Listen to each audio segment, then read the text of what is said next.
అనుపాత మధ్యమం. అనుపాత మధ్యమం. అనుపాత మధ్యమం దీన్ని ఏమంటారంటే మధ్యమానుపాతం, మధ్యమానుపాతం, ద్వితీయానుపాతం, రెండవ అనుపాతం అని కూడా పిలుస్తారు. అనుపాత మధ్యమం దీన్నే మధ్యమానుపాతం, ద్వితీయానుపాతం, రెండవ అనుపాతం అని కూడా పిలుస్తారు.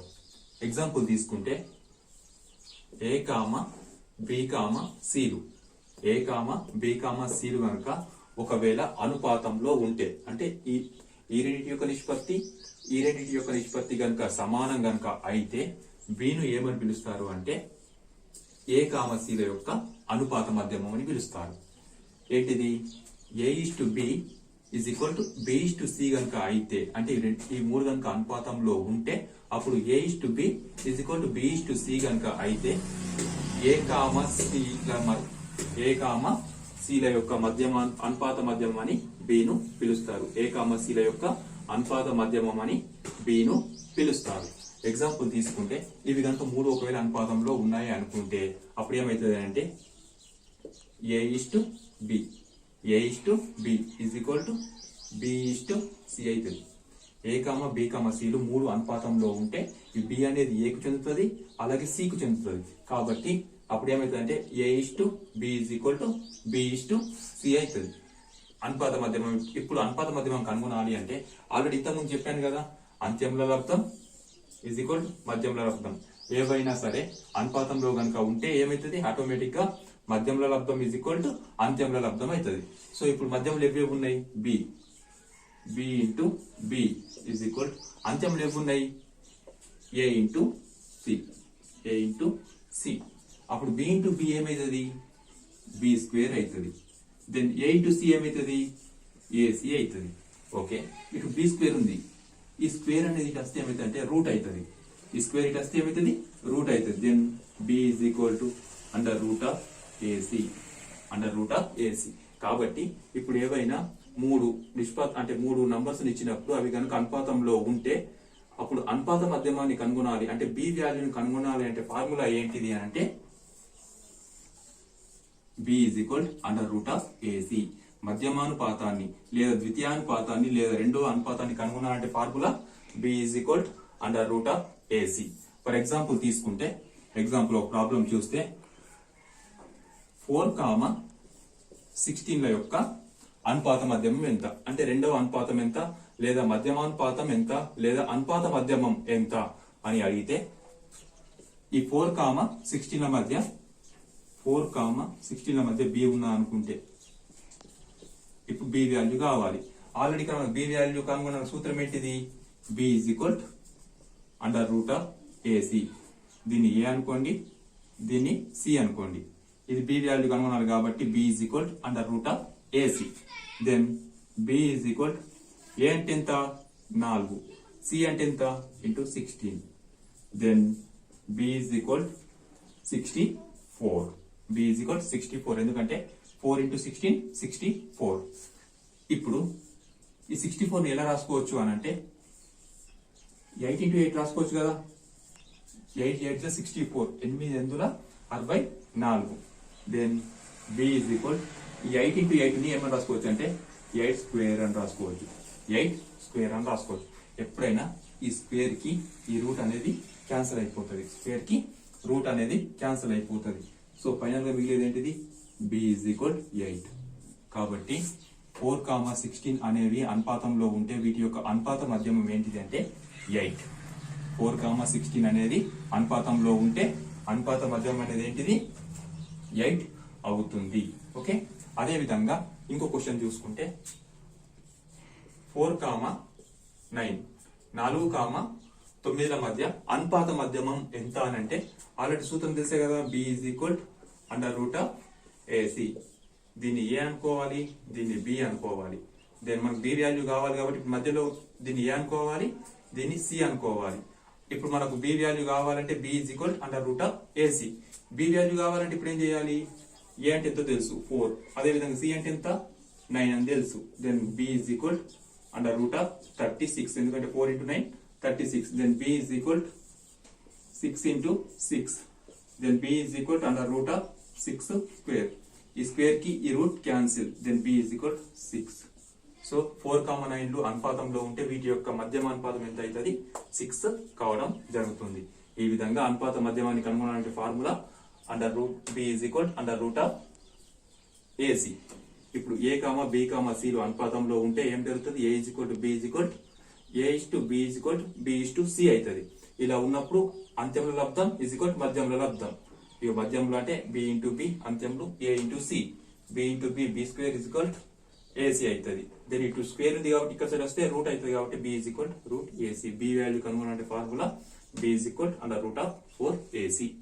ఓకే, అనుపాత మధ్యమంకు సూత్రం b is equal to under root of ac. అనుపాత మధ్యమంకి సూత్రం ఇది. b is equal to under root of ac. అయితే అందులో ఏమంటాం? a నేమో ప్రథమ పదం అంటాం, c నేమో తృతీయ పాదం, b ని మధ్యమానుపాతం అంటారు. b ని మధ్యమానుపాతం అంటారు. కానీ కాకపోతే ఇప్పుడు ఇందులో మనకి ఏ వాల్యూ కావాలి. ఏ వాల్యూ కావాలి అని అంటే ఏం చేయాలంటే ఇటు రూట్ ఉంది కదా, అంటే రూట్ ఆఫ్ ఏసీ ఉంది కదా, ఈ రూట్ అనేది ఇక్కడ సైడ్ వస్తే ఏమవుతుంది? స్క్వేర్ అవుతుంది. కాబట్టి B square is equal AC. B square is equal AC. అప్పుడు ఇక్కడ నాకు ఏ వాల్యూ కావాలి. ఏ వాల్యూ కావాలి అని అంటే ఏం చేయాలి? ఈ ఏను ఇక్కడ సైడే ఉంచి ఈ సీను ఇక్కడ సైడ్ తీసుకొని రావాలి. ఓకే, ఏను ఇక్కడ సైడే ఉంచి సీను ఇక్కడ సైడ్ తీసుకొని రావాలి. దెన్ బి స్క్వేర్ బై, చూడండి ఇటు సి అనేది ఏం చేస్తుంది? గుణిస్తుంది.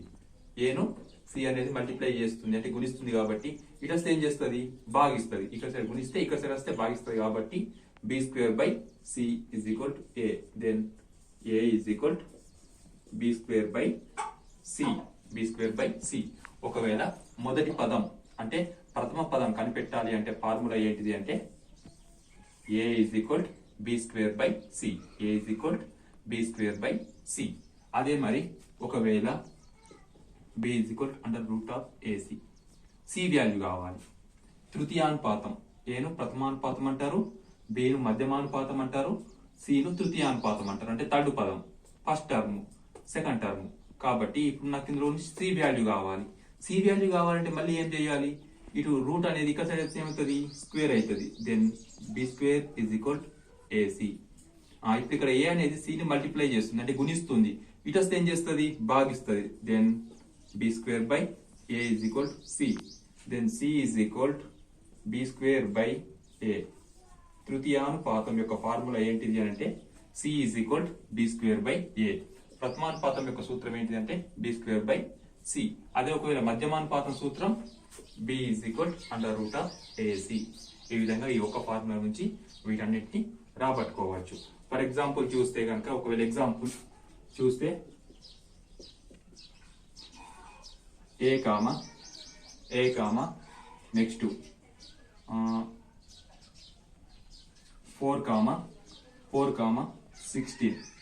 4,16లలో ప్రథమానుపాతం ఎంత అంటే మొదటి పదం ఎంత? ఆల్రెడీ ఇప్పుడు మనం మొదటి పదం కావాలంటే ఫార్ములా ఏమున్నది? ఇక్కడ ఉంది కదా, b is equal to b square by c. Already ఇక్కడ b స్క్వేర్ అంటే ఏంటిది? b అంటే ఏంటిది? Value 4. Then a is equal to 4 square by 16. Then a is equal to ఎంత అంటే 4 into 4 by 16. 4 into 4 by 16. 4 1s are 4 4s are. ఈ 4 cancel కాబట్టి మిగిలింది ఏంటిది? a is equal to 1. a is equal to ఎంత? 1. ప్రథమానుపాతం 1. ఈ విధంగా ఈ ఫార్ములా నుంచి ఈ ఫార్ములాను రాబట్టడం జరిగింది. ఓకే, ఇక్కడ ప్రథమానుపాతం 1.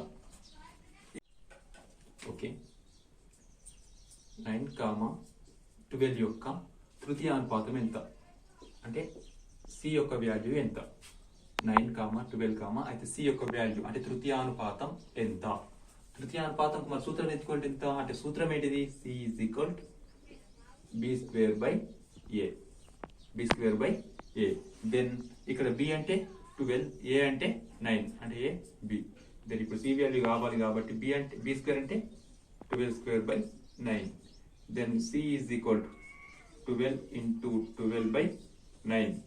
3 3s are 3 4s are 3 1s are 3 4s are then c is equal 16. ఈ విధంగా తృతీయానుపాతం అంటే 9, 12 యొక్క తృతీయానుపాతం 16. అదే విధంగా 8, 18 యొక్క ప్రథమానుపాతం ఎంత అంటే ఆ మధ్యమానుపాతం ఎంత? 8, 18 యొక్క మధ్యమానుపాతం అంటే 8, b, 18 అంటే ఈ వాల్యూ మనకు కావాలి, b యొక్క వాల్యూ కావాలి మధ్యమానుపాతం. ఆ మధ్యమానుపాతానికి ఫార్ములా ఏంటిది? b is equal to under root of AC. b is equal to under root of AC. Then b is equal to a అంటే ఎంత? 8 into 18. 8 into 18 అంటే 18 8 8 64 4 6 8 1 8 plus 6 అంటే 14. So b is equal to under root of 144. Okay, ఈ under root of 144 ని ఎలా రాసుకోవచ్చు అని అంటే 12 into 12 రాసుకోవచ్చు కదా. 12 2s 24 4 2 12 1s 12 plus 2 అంటే 14. Then b is equal to 12 into 12 under root. Then b is equal to 12 into 12 ని రాసుకోవచ్చు 12 square whole root. సో ఈ స్క్వేర్ కి ఈ రూట్ అనేది క్యాన్సిల్ అవుతుంది. Then b is equal to మిగిలింది ఏంటిది? 12. సో 8, 18 ల మధ్య అనుపాత మధ్యమం ఎంత అంటే 12. 8, 18 ల మధ్య అనుపాత మధ్యమం 12. ఫార్ములా దీనికి ఏంటిది? b is equal to under root of AC మధ్యమానుపాతం. ఒకవేళ తృతీయానుపాతంకి b²/a. ఒకవేళ ప్రథమానుపాతం కావాలంటే ఇక్కడ a వస్తుంది, ఇక్కడ b²/c. ఓకే.